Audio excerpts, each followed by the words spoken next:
Hi all, this is Abhay from Prepwise. 2024-ൽ CUET PG, IIT JAM, TISNET മുതലായ PG entrance exam target ചെയ്ത് prepare ചെയ്യാൻ ആഗ്രഹിക്കുന്ന ആളുകൾക്കായി Prepwise സംഘടിപ്പിക്കുന്ന free online workshop. കൂടുതൽ വിവരങ്ങൾക്കായി താഴെ കൊടുത്തിരിക്കുന്ന ഡിസ്ക്രിപ്ഷൻ ചെക്ക് ചെയ്യുക. ഡിസ്ക്രിപ്ഷനിൽ കൊടുത്തിരിക്കുന്ന ഫോം ഫില്ല് ചെയ്ത് എത്രയും പെട്ടെന്ന് രജിസ്റ്റർ ചെയ്യുക.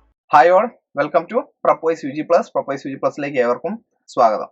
സോ ഇന്ന് നമ്മൾ ഡിസ്കസ് ചെയ്യാൻ പോകുന്നത് ടാർഗറ്റ് CUET 2024-ന്റെ ഭാഗമായി പാർട്ട് എയിൽ കഴിഞ്ഞ വർഷം, അതായത് CUET PG 2023 ചോദിച്ചിട്ടുള്ള ജനറൽ അവയർനെസ് പാർട്ടിലെ കുറച്ച് ചോദ്യങ്ങളാണ്. ഈ ചോദ്യങ്ങൾ ഡിസ്കസ് ചെയ്യുന്നതിന്റെ പ്രധാന ഉദ്ദേശം ജനറൽ അവയർനെസ് മൊത്തം പഠിച്ചിട്ട് പോകുന്ന വെച്ച് കഴിഞ്ഞാൽ ഇപ്പം നോക്കുകയാണെങ്കിൽ പോസിബിൾ ആണ്. അതായത് നിങ്ങളിൽ പലരും അവസാനമായിരിക്കും ഒരു പക്ഷേ ജനറൽ അവയർനെസ്സിനൊക്കെ ആയിട്ട് പ്രിപ്പയർ ചെയ്യുന്നു. സോ ഇപ്പം തുടങ്ങിയാൽ നിങ്ങൾക്ക് CUET PGക്ക് മാത്രമല്ല എല്ലാ പരീക്ഷകൾക്കും വളരെ യൂസ്ഫുൾ ആവുന്ന ഒരു സിലബസ് ആണ് പാർട്ട് എയുടേത്. പക്ഷേ പലപ്പോഴും അത് ഉണ്ടാവാറില്ല. എനിവേ നിങ്ങളിപ്പോൾ പ്രിപ്പയർ ചെയ്യുകയാണെങ്കിലും പിന്നീട് പ്രിപ്പയർ ചെയ്യുകയാണെങ്കിലും എന്ത് തരം ചോദ്യങ്ങളാണ് വരിക എന്ന് മനസ്സിലാക്കി പ്രിപ്പയർ ചെയ്യുന്നത് വളരെ നന്നായിരിക്കും. സോ ദാറ്റ് നിങ്ങൾ പഠിക്കുന്ന സമയത്ത് മാത്രമല്ല അല്ലാത്ത സമയത്തും ഇതിനെപ്പറ്റി ബോധവാനാവുകയും എവിടെയെങ്കിലും ഇതുപോലത്തെ വിവരങ്ങളൊക്കെ കേൾക്കുമ്പോൾ ശ്രദ്ധിക്കാനും അതുപോലെ അത് പിന്നീട് പരീക്ഷയ്ക്കൊക്കെ തന്നെ ഉപയോഗം വരാനും സാധ്യത കൂടുതലാണ്. സോ നമ്മൾ ഇന്നിവിടെ ഏതൊക്കെ ഏരിയാസിൽ നിന്നാണ് ഈ ചോദ്യങ്ങൾ വന്നിട്ടുള്ളത്, എന്തൊക്കെ തരം ചോദ്യങ്ങളാണെന്ന് ഡിസ്കസ് ചെയ്ത് അങ്ങനെ പോകുന്നതായിരിക്കും. ഷോർട്ട് സെഷൻ തന്നെയായിരിക്കും. അതുകൊണ്ട് തന്നെ പരമാവധി സെഷൻ ഇരുന്ന് കാണുക. കാരണം എന്തായാലും നിങ്ങൾക്ക് യൂസ്ഫുൾ ആയിരിക്കും എന്നുള്ള കാര്യത്തിൽ യാതൊരു സംശയവുമില്ല. എന്നിട്ട് സെഷൻ ഇഷ്ടപ്പെടുകയാണെങ്കിൽ ചാനൽ സബ്സ്ക്രൈബ് ചെയ്യുക. കാരണം ഇതുപോലത്തെ ഒരുപാട് സെഷൻസ് ഇനിയും വരാനുണ്ട്. അതുപോലെ നമ്മുടെ വീഡിയോ ഇഷ്ടപ്പെടുകയാണെങ്കിൽ ലൈക്ക് ചെയ്യാൻ മറക്കാതിരിക്കുക. ഇതുപോലത്തെ കണ്ടന്റ് ഇനിയും നിങ്ങളിലേക്ക് എത്രയും പെട്ടെന്ന് എത്തണം എന്നുണ്ടെങ്കിൽ ആ ബെല്ലൈക്കൺ കൂടെ പ്രസ് ചെയ്താൽ നന്നായിരിക്കും. ഒട്ടും സമയം കളയുന്നില്ല, നമുക്ക് കാര്യത്തിലേക്ക് കടക്കാം. നമ്മുടെ ആദ്യ ചോദ്യം ചേരുംപടി ചേർക്കാനാണ്. Match list 1 with list 2. Match the following ആണ് പരിപാടി. അപ്പൊ ജനറൽ അവയർനെസ്സിൽ ഒരു ചോദ്യം മാച്ച് ദ ഫോളോയിങ് എന്തായാലും പ്രതീക്ഷിച്ചോളൂ. National defence academy NDA, Indian military academy IMA, national defence college NDC, college of defence management CDM. ഇനി അത് ഇരിക്കുന്ന സ്ഥലം എവിടെയാണെന്നുള്ളതാണ് ചോദ്യം. ഡെറാഡൂൺ, സെക്കൻഡറാബാദ്, പൂനെ, ന്യൂഡൽഹി. അപ്പൊ ഇത് കുറച്ച് ട്രിക്കി ആയിട്ടുള്ള ക്വസ്റ്റ്യൻ ആണ്. കാരണം അവര് ഉദ്ദേശിച്ചത് തന്നെയാണ്. ഇത് നമുക്കൊരു മീഡിയം ടു ഹാർഡ് ലെവലിലുള്ള ക്വസ്റ്റ്യൻ ആണ്. അപ്പൊ നമ്മുടെ ഇൻസ്റ്റിറ്റ്യൂഷൻസിനെ പറ്റിയാണ് ചോദിച്ചിരിക്കുന്നത്. അതും ഈ വട്ടം ചോദിച്ചിരിക്കുന്നത് ഡിഫൻസ് ആണെന്നേ ഉള്ളൂ. ഇതിനു മുമ്പ് ഇങ്ങനത്തെ പല ചോദ്യങ്ങളും വന്നിട്ടുണ്ട്. നമ്മുടെ മോണിറ്ററി ഇൻസ്റ്റിറ്റ്യൂഷൻസ്, അതായത് RBI പോലുള്ള സ്ഥാപനങ്ങളെ വെച്ചുകൊണ്ട്, നബാർഡ് പോലുള്ള സ്ഥാപനങ്ങളുടെ ഹെഡ്ക്വാർട്ടേഴ്സ് എല്ലാം വെച്ചുകൊണ്ട് ചോദ്യങ്ങൾ വന്നിട്ടുണ്ട് ഇതിനു മുമ്പ്. അപ്പം അതുപോലെ ഇന്റർനാഷണൽ ഓർഗനൈസേഷൻസിന്റെ ഹെഡ്ക്വാർട്ടേഴ്സ് എവിടെയാണെന്നുള്ള രീതിയിലുള്ള ചോദ്യം ഇത് തന്നെ പാർട്ടിയിൽ തന്നെ 2023 ചോദിച്ചിട്ടുണ്ട്. നമ്മൾ മുമ്പത്തെ ഒരു സെഷനിൽ ഡിസ്കസ് ചെയ്തിട്ടുമുണ്ട്. അപ്പൊ ഏതായാലും ഈ പറഞ്ഞിരിക്കുന്ന ഡിഫൻസ് സ്ഥാപനങ്ങൾ എവിടെ സ്ഥിതി ചെയ്യുന്നു എന്നുള്ളതാണ് ചോദ്യം. അപ്പൊ ഇതിലിപ്പോ NDA എടുക്കുകയാണെങ്കിൽ നമ്മൾ +2 കഴിഞ്ഞ് ഉടനെ പോകുന്നത് നാഷണൽ ഡിഫൻസ് അക്കാഡമിയിലേക്കാണ്. അപ്പൊ അവരെവിടേക്കാണ് പോവുക? അവർ പൂനെക്കാണ് പോവുക. ഓക്കെ, പൂനെയിലാണ് NDA. ഇനി ഇന്ത്യൻ മിലിറ്ററി അക്കാഡമി, അത് മിലിറ്ററിയെ സംബന്ധിച്ചുള്ള വളരെ റെപ്യൂട്ടഡ് ആയ സ്ഥാപനമാണ്. അത് ഡെറാഡൂണിലാണ്. ആൻഡ് ഇത് എന്ന് വെച്ച് കഴിഞ്ഞാൽ സ്ഥാപനം എന്ന് പറയുമ്പോൾ വെറും സ്ഥാപനമല്ല, ഇന്ത്യയിലെ ഏറ്റവും ആദ്യത്തെ മിലിറ്ററി ഒരു ക്യാമ്പായിട്ട് അല്ലെങ്കിൽ ഒരു മിലിറ്ററി ആസ് എൻ ഇൻസ്റ്റിറ്റ്യൂഷൻ, മിലിറ്ററിയുടെ ആദ്യത്തെ ബിൽഡിംഗ് ആയിട്ട് അല്ലെങ്കിൽ അക്കാഡമി ഒക്കെ ആയിട്ട് പറയാം IMA എന്നുള്ളത്. അത് ഡെറാഡൂണിലാണ്. ആസ് എൻ ബ്രിട്ടീഷ് സ്റ്റാർട്ട് ചെയ്തതാണ്. ഇപ്പോഴും അത് ഡെറാഡൂണിൽ തന്നെയാണ് ഫംഗ്ഷൻ ചെയ്യുന്നത്. ഇനി നാഷണൽ ഡിഫൻസ് കോളേജ് NDC, ഇതിനെപ്പറ്റി പലരും അങ്ങനെ കേട്ടിട്ടുണ്ടാവാൻ സാധ്യതയില്ല. പക്ഷെ NDC എന്ന് വെച്ച് കഴിഞ്ഞാൽ വിത്തിൻ മിലിറ്ററി അല്ലെ വിത്തിൻ ഡിഫൻസ് അത്രയും എലീറ്റ് ആയിട്ടുള്ള വളരെ എക്സെപ്ഷണൽ ആയിട്ടുള്ള ഓഫീസേഴ്സിന് ട്രെയിനിങ് കൊടുക്കുന്ന ഒരു കോളേജാണ് national defence college.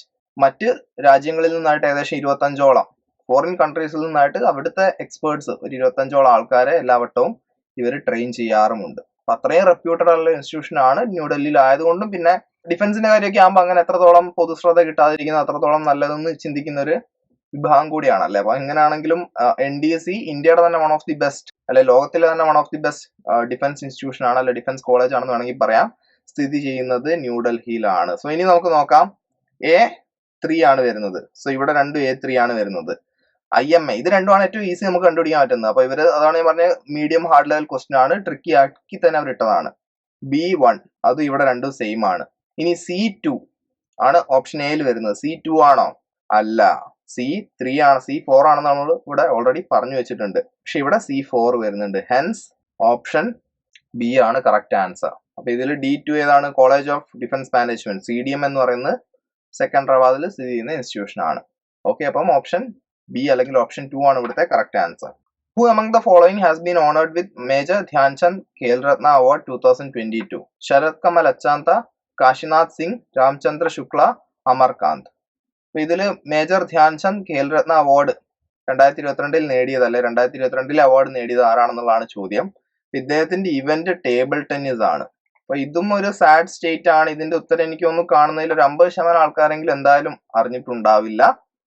Major Dhyan Chand Khel Ratna എന്ന് പറയുന്നത് ഇന്ത്യയിലെ ഏറ്റവും പരമോന്നത സ്പോർട്സ് ബഹുമതിയാണ്. അതിപ്പോ കൊടുത്തു വരുന്നത് കഴിഞ്ഞ ഒരു 4 വർഷം. ഇപ്പൊ അവാർഡ് കൊടുക്കുന്നത് 2022 2018 തൊട്ടുള്ള കാര്യങ്ങൾ നോക്കും. എന്നിട്ട് അതിൽ ഏറ്റവും ബെസ്റ്റ് അച്ചീവ്മെന്റ്സിനൊക്കെ തന്നെ ഒരു പോയിന്റ് എല്ലാം കൊടുത്ത് വ്യത്യസ്ത അത്ലീറ്റ്സിന് അപ്ലൈ ചെയ്യാം. എന്നിട്ട് അതിൽ ഏറ്റവും കൂടുതൽ പോയിന്റ് വരുന്ന വ്യക്തിക്കാണ് മേജർ ധ്യാൻചന്ദ് ഖേൽരത്ന അവാർഡ് കൊടുത്തു വരുന്നത്.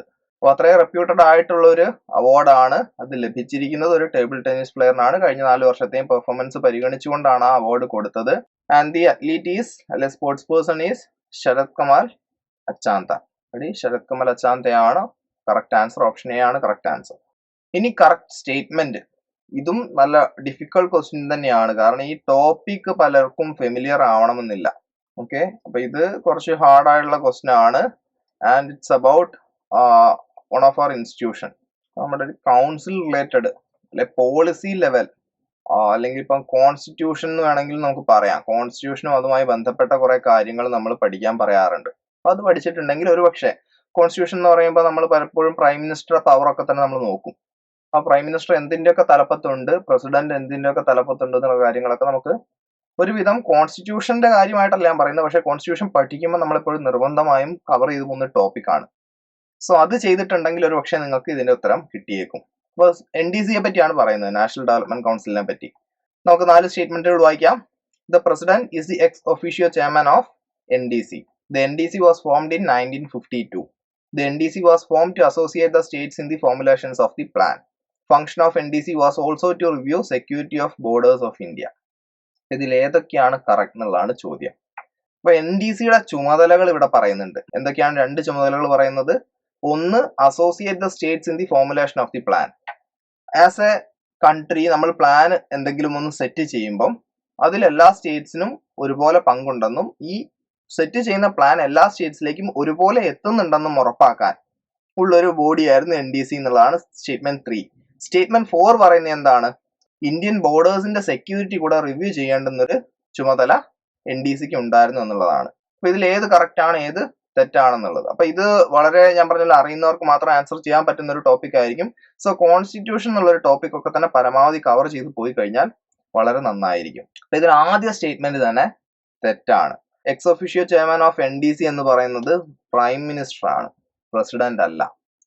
ഓപ്ഷൻ എ എന്നുള്ളത് റോങ് സ്റ്റേറ്റ്മെന്റ് ആണ്. ഇനി NDC വാസ് ഫോംഡ് ഇൻ 1952 വളരെ കറക്റ്റ് ആണ്. 1952 NDC ഫോം ചെയ്യുന്നത്. ഇന്ന് നോക്കുകയാണെങ്കിൽ പ്ലാനിംഗ് കമ്മീഷൻ ഓൾറെഡി നിലവിലെ ഗവൺമെന്റ് വന്നപ്പോൾ എടുത്ത് കളഞ്ഞിട്ടാണ് നീതി ആയോഗ് എന്ന് പറഞ്ഞൊരു സംഗതി കൊണ്ടുവന്നത്. ഇനി ഇപ്പോഴും ഫംഗ്ഷനിങ് ആണ്, ആസ് ഇൻ ഇപ്പോഴും പേപ്പറിലുണ്ട്, പക്ഷെ പ്രത്യേകിച്ച് ഒരു ഫംഗ്ഷനും ഇല്ലാത്തൊരു ബോഡി ആയിട്ട് NDC ഇപ്പോഴും കണ്ടിന്യൂ ചെയ്യാണ്. ചിലർ നിർത്തലാക്കണം എന്നൊക്കെ പറയുന്നുണ്ട്. ഒന്നെങ്കിൽ എന്തെങ്കിലും വർക്ക് കൊടുക്കുക, അല്ലെങ്കിൽ നിർത്തുന്നതായിരിക്കും ഇപ്പം ഭേദം. കാരണം ഇങ്ങനെ വെറുതെ ഒരു ബോഡി ഇരിക്കുന്നതിൽ പ്രത്യേകിച്ച് ഒരു പോയിന്റ് ഇല്ലല്ലോ. ഒന്നെങ്കിൽ അവർക്ക് പവർ വേണം, അല്ലെങ്കിൽ അവരെ ഈ പറഞ്ഞിരിക്കുന്ന സിസ്റ്റത്തിൽ നിന്ന് എടുത്ത് മാറ്റുക എന്നുള്ള ഒരു ഓപ്ഷനേ ഉള്ളൂ. എന്താണെന്ന് കണ്ടറിയാം. ഇനി മൂന്നാമത്തെ പോയിന്റ് നോക്കാം. The NDC was formed to associate the states in the formulation of the plan. ശരിയാണ്. ഈ കൂടുതൽ സ്റ്റേറ്റ്സിലേക്ക് ഇതെല്ലാം തന്നെ ഈക്വലി എത്തുന്നുണ്ട്. എല്ലാവരിലേക്കും പരമാവധി ഈ പറഞ്ഞ എല്ലാവിധ സൗകര്യങ്ങളും അല്ലെ ഡെവലപ്മെന്റ് എല്ലായിടത്തും ഒരുപോലെ എത്തുന്നുണ്ടെന്ന് ഉറപ്പിക്കുന്നതിനായിട്ടുള്ള ഒരു ബോഡി കൂടിയായിരുന്നു NDC. സോ ഓപ്ഷൻ സി അല്ലെങ്കിൽ സ്റ്റേറ്റ്മെന്റ് സിയും കറക്റ്റ് ആണ്. Function of NDC was also to review security of borders of India. അതുമായിട്ട് NDCക്ക് പ്രത്യേകിച്ച് യാതൊരു ബന്ധവുമില്ല.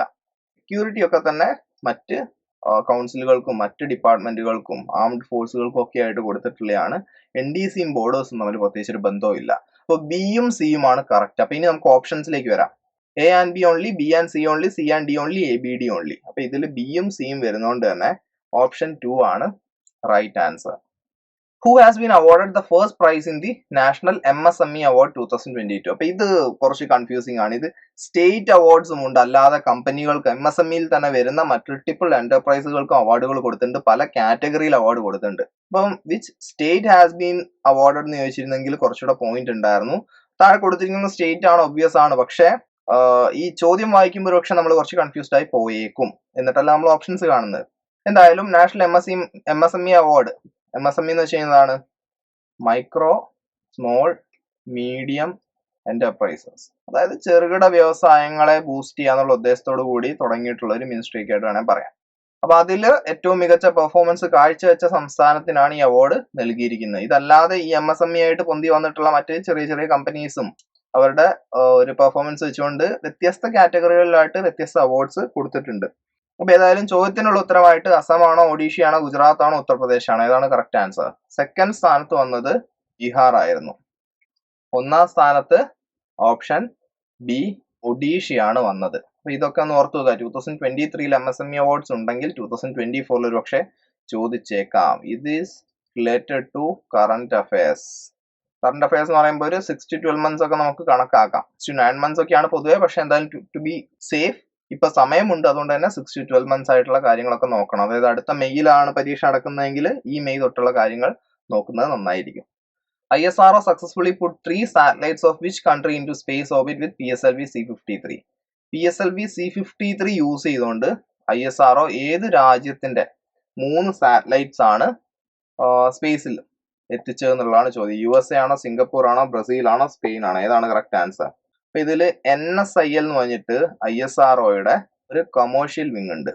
ഇവരാണ് ഈ പരിപാടികളൊക്കെ ഇപ്പൊ നടത്തി വരുന്നത്.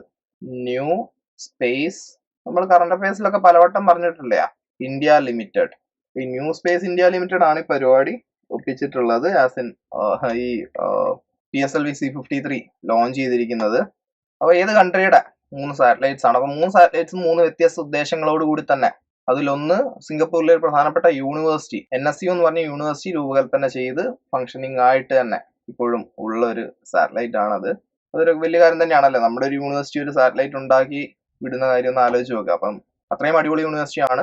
അപ്പൊ NSU എന്ന് പറയുമ്പോൾ തന്നെ എനിക്ക് തോന്നുന്നു ഒരു പക്ഷേ ഈ കൂട്ടത്തിൽ അതും കൺഫ്യൂസിംഗ് ആണ്, സിംഗപ്പൂരും സ്പെയിനും ഉണ്ട്. Anyway the right answer is option B, Singapore. അപ്പൊ ഇത് ലോഞ്ച് ചെയ്തത് ജൂൺ 29, 2022 അപ്പൊ ഇത് എന്തിന്റെ കീഴിലാണ് വരിക? ഇതും കറന്റ് അഫയേഴ്സിന്റെ കീഴിലാണ് വരിക. ഓക്കെ, അപ്പൊ കറന്റ് അഫയേഴ്സിൽ ഇങ്ങനത്തെ കാര്യങ്ങൾ നമ്മൾ പൊതുവെ അപ്പം UG+ കറന്റ് അഫയേഴ്സ് ഒക്കെ എടുത്തു കഴിഞ്ഞാൽ ഈ കാര്യങ്ങളൊക്കെ നമ്മൾ വളരെ വിശദമായി ഡിസ്കസ് ചെയ്യാറുണ്ട്. സോ പരമാവധി നമ്മുടെ കറന്റ് അഫയേഴ്സ് സെഷൻസും കാണാൻ ശ്രമിക്കുക. ഓക്കെ, അപ്പൊ ഇത്രയും ചോദ്യങ്ങളാണ് ഇന്നത്തെ ദിവസം നമുക്ക് ഡിസ്കസ് ചെയ്യാനുള്ളത്. ഇതിൽ നിന്ന് നിങ്ങൾ കുറെ കാര്യങ്ങളൊക്കെ തന്നെ മനസ്സിലാക്കിയിട്ടുണ്ടാവുമെന്ന് ഞാൻ വിശ്വസിക്കുന്നു. ഇനി മനസ്സിലാവാത്ത എന്തെങ്കിലും ഉണ്ടെങ്കിൽ കമന്റ് ബോക്സിൽ ചോദിക്കാം. ഇനി CUET, PG, IIT JAM, testnet തുടങ്ങിയ പരീക്ഷകളെ പറ്റി എന്ത് ഡൗട്ട് ഉണ്ടെങ്കിലും നമ്മളൊരു ലിങ്ക് താഴെ കൊടുത്തിട്ടുണ്ട് നമ്മുടെ ഡിസ്ക്രിപ്ഷനിൽ. അതിൽ കയറി കഴിഞ്ഞാൽ, അല്ല അതിൽ രജിസ്റ്റർ ചെയ്ത് കഴിഞ്ഞാൽ നിങ്ങൾക്കൊരു ഫ്രീ ഓൺലൈൻ വർക്ക്ഷോപ്പ് അറ്റൻഡ് ചെയ്യാൻ സാധിക്കുന്നതാണ്. അതിൽ ഈ പറഞ്ഞ വിവരങ്ങളൊക്കെ തന്നെ ശനിയാഴ്ച അല്ല ഞായറാഴ്ച രാത്രി 8 മണിക്ക് കൃത്യം നമ്മൾ സെഷൻ സ്റ്റാർട്ട് ചെയ്യുകയും നിങ്ങളുടെ സംശയങ്ങളൊക്കെ തന്നെ ക്ലിയർ ചെയ്ത് പോവുകയുമാണ് ചെയ്യാറ്. അപ്പൊ അതിൽ താല്പര്യമുള്ളവർ അതിന് രജിസ്റ്റർ ചെയ്യുക.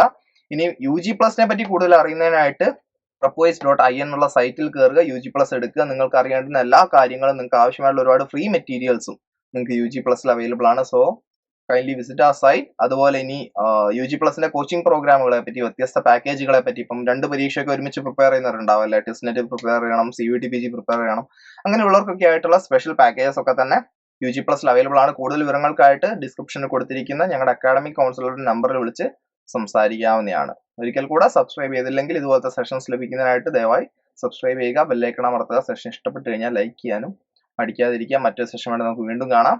Peace out.